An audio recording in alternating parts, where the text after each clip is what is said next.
Captain, you have an uncanny talent for complicating my life.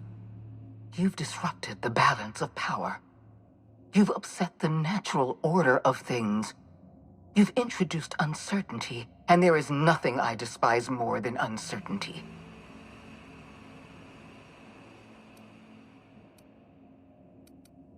I'm afraid I can't do that. You have a flair for subtlety. If you'd worked for me, you would have been the greatest fixer Halcyon has ever seen. For all your talents, you are the enemy of Halcyon, and therefore you are my enemy.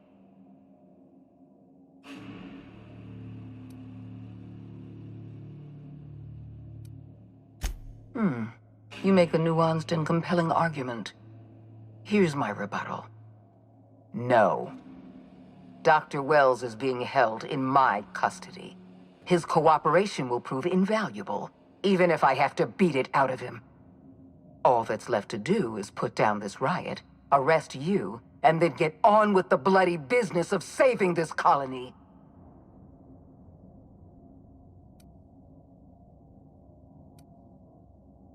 Well, that's mostly correct. You're not leaving here at all. I take no pleasure in this, you know.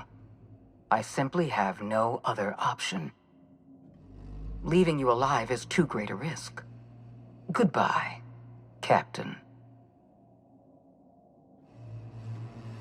Fair enough. I'm giving you exactly one chance to parley with me.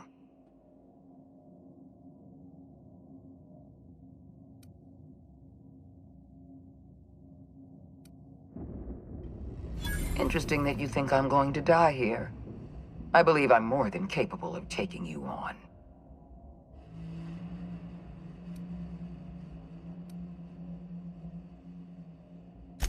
So full of confidence as always. If you're trying to make me nervous, it won't work. I've devoted my entire life to protecting Halcyon. I'm not afraid to die in the line of duty.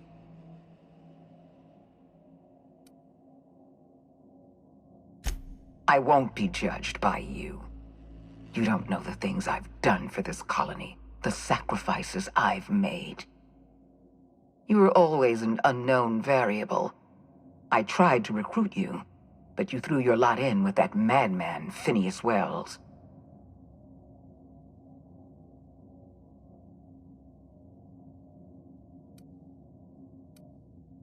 Yes, I'm quite aware of your brazen act of corporate vandalism. By the way, those test subjects you killed, they died in agony.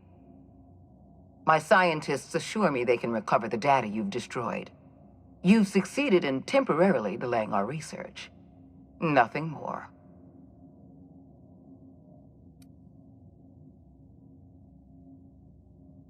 That isn't true. It can't be. You're trying to manipulate me. That experiment was absolutely essential to the program. My scientists assured me they were close to a breakthrough. They gave me their word.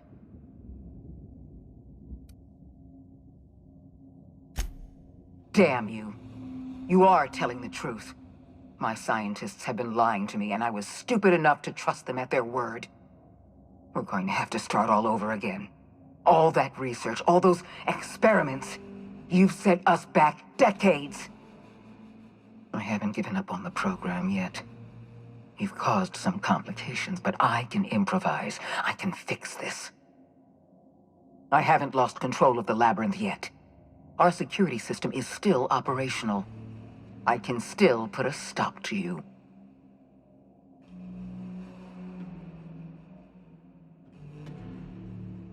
When you put it that way, no. Not in the least. Damn it all. Very well. You win. I'm familiar enough with your methods to realize my chances of survival are low. Congratulations, Captain. You've outplayed me. I accept your terms and will return Dr. Wells to your care.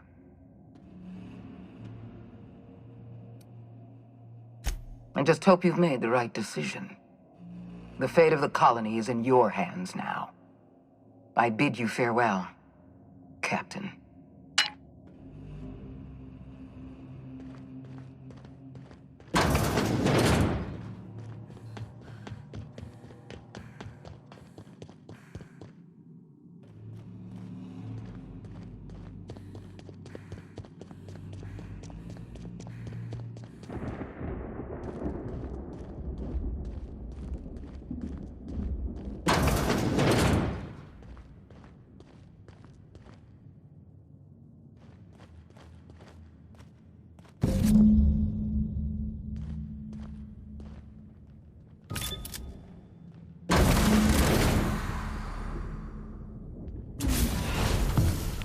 You don't know how glad I am to see you.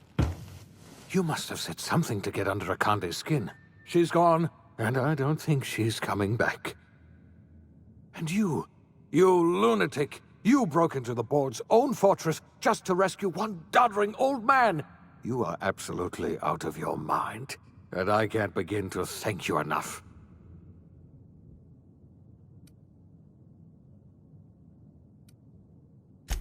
I know, my friend, I know. And now it's finally over. The board's finished. It's only a matter of time before the entire system slips from their grasp. You've broken the board's stranglehold on this colony, and you saved my life. But there's still so much we have yet to accomplish. You and I are going to have to work harder than ever to save Halcyon. I'm afraid the situation is far worse than any of us ever anticipated.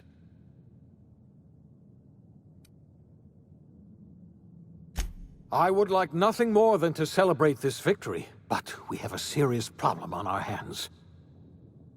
Earth has gone dark. We haven't received a single message in 3 years. There's been no communication, no signals, nothing. 2 years ago, the Earth's Directorate's frigate disappeared on their way back to Earth. We don't know what they discovered when they arrived, or if they arrived at all. Earth is only an idea to us. But that idea is the bedrock the colony is built upon. If people were to find out it's gone dark, the shock could be too much to bear. I don't want to imagine what'll happen once news gets out. Let's just keep this between us for now. You mean we're all alone out here? Really alone? I'm afraid so, Miss Holcomb. Halcyon is the only home we have left. Returning to Earth is no longer an option. We're in serious trouble, my friend. Do you know what this means for Halcyon? We can't rely on Earth for support anymore. We've been cut loose. We're entirely on our own. Yes, we do. You've done a marvelous thing. You've succeeded where anyone else would have failed, including me. We must begin the revival process immediately, starting with the Hope's brightest minds, and then we're going to fix this damn colony, one problem at a time. We're going to need a leader, and I can't imagine a better person for the job than you. What do you say, old friend? Will you help us?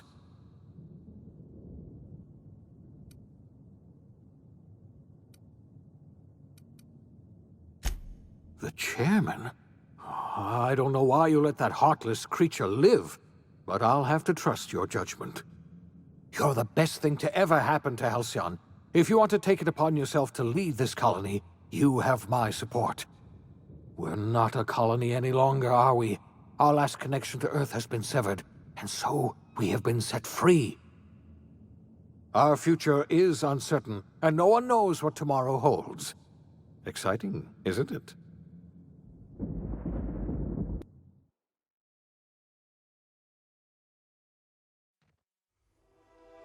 The OSI teaches that everything in the universe happens according to the grand plan.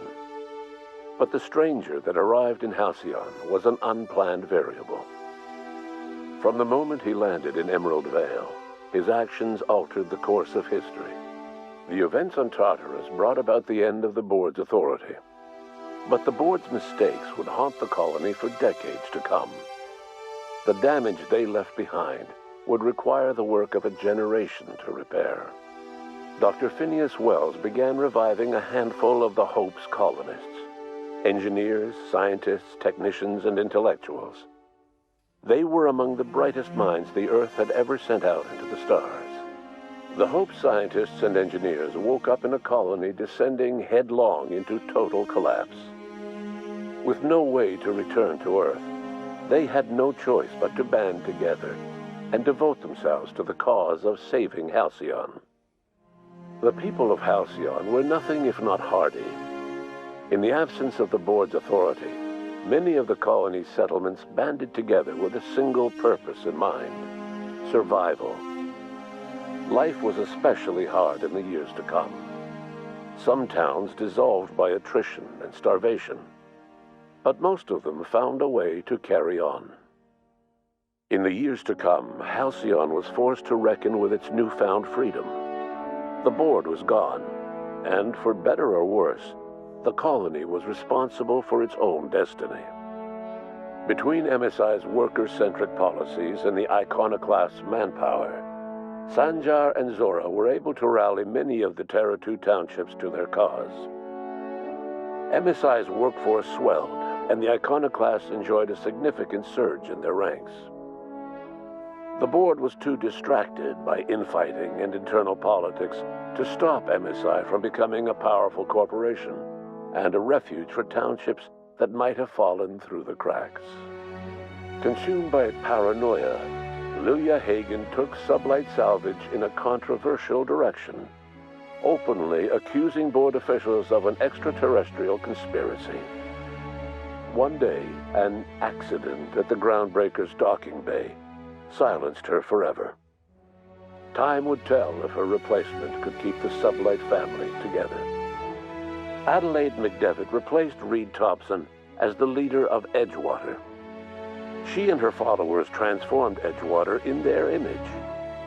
Anyone loyal to Reed was pressured into leaving town, and those who stayed behind adapted to her way of life. Adelaide transformed the old cannery into a new garden. The nearby Edgewater Cemetery provided a convenient source of fertilizer. As for Reed Thompson, it was said that he lasted exactly 2 days outside the walls of Edgewater. Years later, a marauder was found in possession of his hat.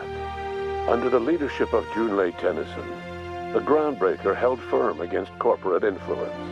The ship's mechanical stability gave Junlei the time to educate a promising generation of engineers schooled in her family's traditions. The future of the Groundbreaker looks promising. The rediscovery of the Hope and the abandonment of the lifetime employment program forced Byzantium to come to terms with some uncomfortable realities about the state of Halcyon. While Byzantines were reluctant to surrender the luxuries they'd grown accustomed to, the board's diminished authority gave them little choice in the matter. Nearly everyone had to learn to make do with less. Some even had to get jobs. It was a dark time indeed. Your influence shifted Ellie's perspective.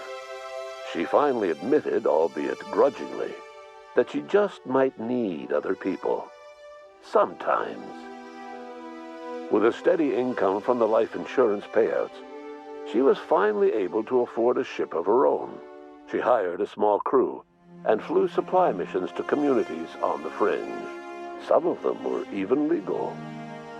Life in Halcyon was sobering for Felix Millstone. The grand revolution he dreamed of never came. There was no great awakening for the colony, no celebrations in the streets.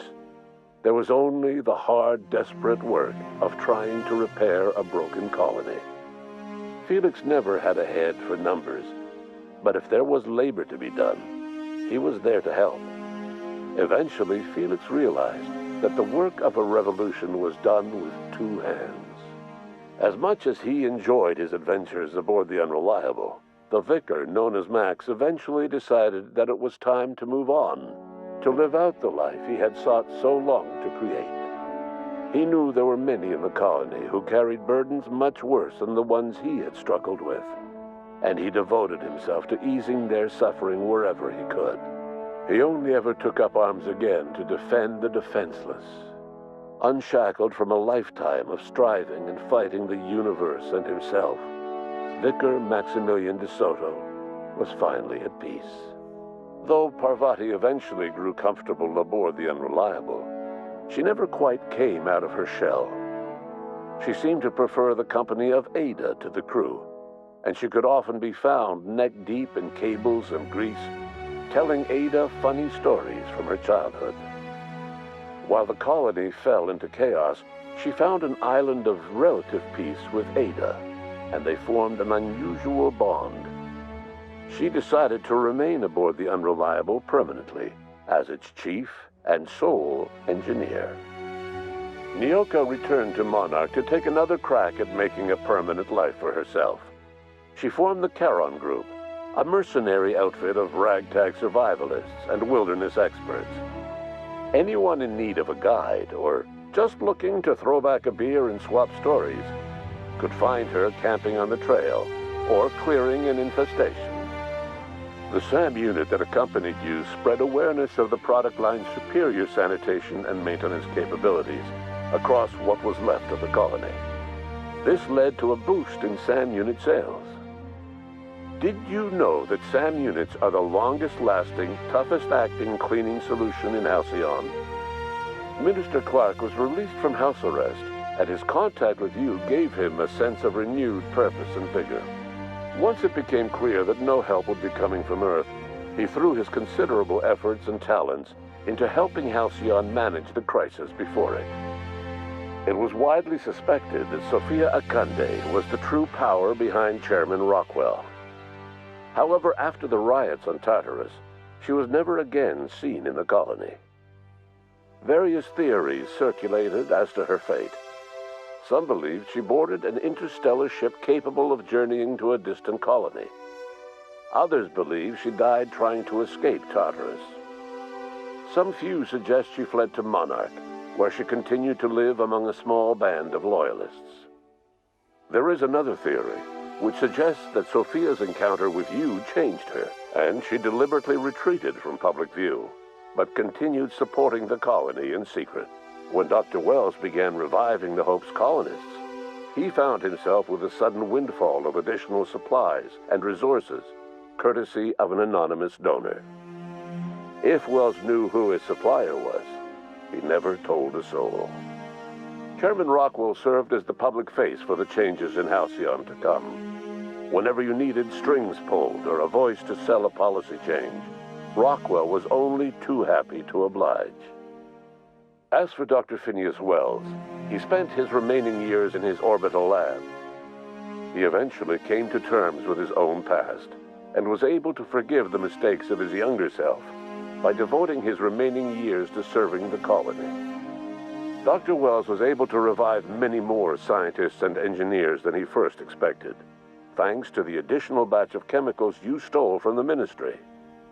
Wells never forgot about the human lives that were lost in acquiring these chemicals. In the end, Dr. Wells was able to save every scientist and engineer aboard the Hope. Over the next decade, nearly all of the Hope's remaining colonists were successfully revived.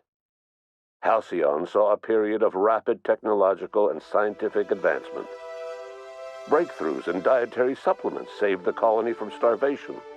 Geoengineering projects and social reforms began to change the structure and character of the colony.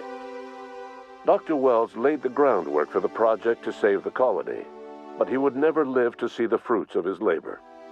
He passed away a few years later. His work was carried on by the scientists and engineers he revived. Today, Halcyon has stabilized. The people of the colony work hard to adapt to their new circumstances. Nearby colonies send aid and supplies. Life will never be easy in Halcyon, but for the first time in its history, there exists a sense of real, genuine hope about the future. And what about you, the unplanned variable in the history of Halcyon?